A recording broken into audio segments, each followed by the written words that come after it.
So if Canada is any indication of what's next, it's being denied mortgages for your political views.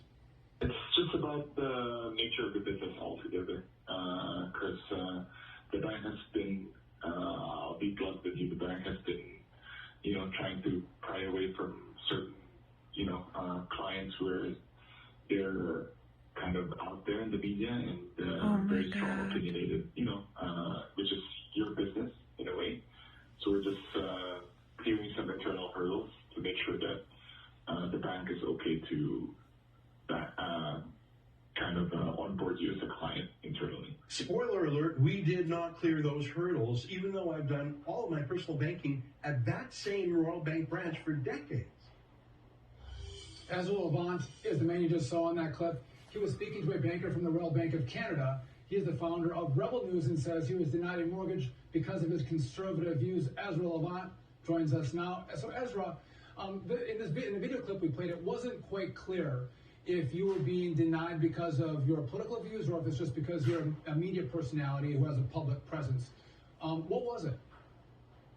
It was very clearly our views.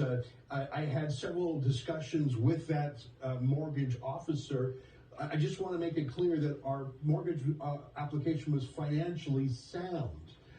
If he would have said it wasn't financially sound, I probably would have believed him. But he was candid with me. I call him a sort of whistleblower. He said it was our opinions because Rebel News, the news site that I run, has conservative opinions.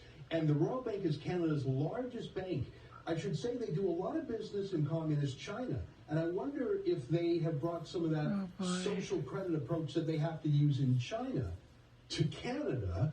And by the way, they have thousands of clients in the United States too. And discriminating against people based on inappropriate grounds, if you're a bank, is called redlining. And that's illegal in the States.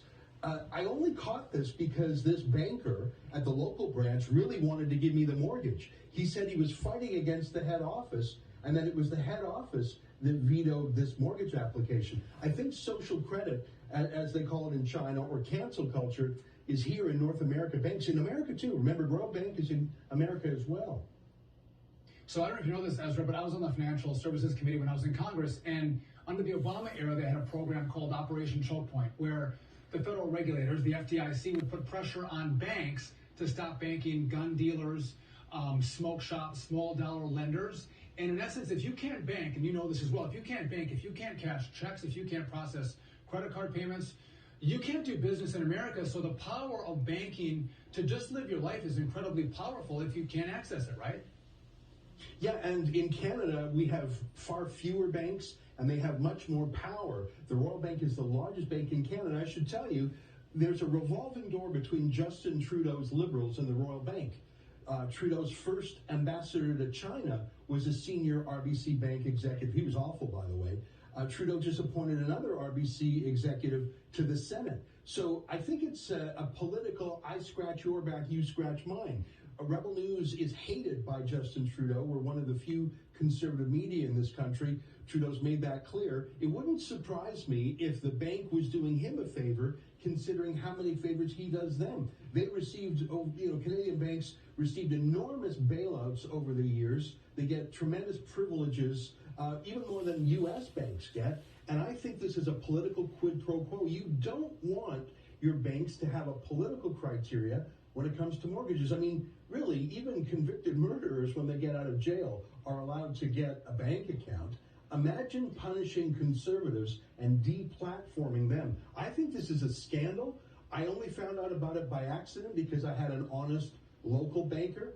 I bet you this is more prevalent than we think. And how would you know if they never actually had a whistleblower tell you?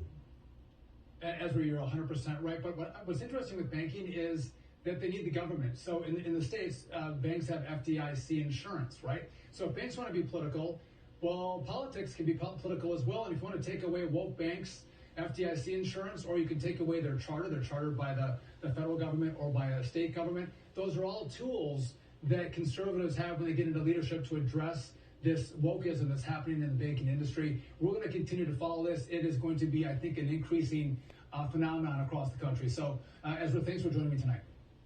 Thank you for having me. All right, Australia is turning into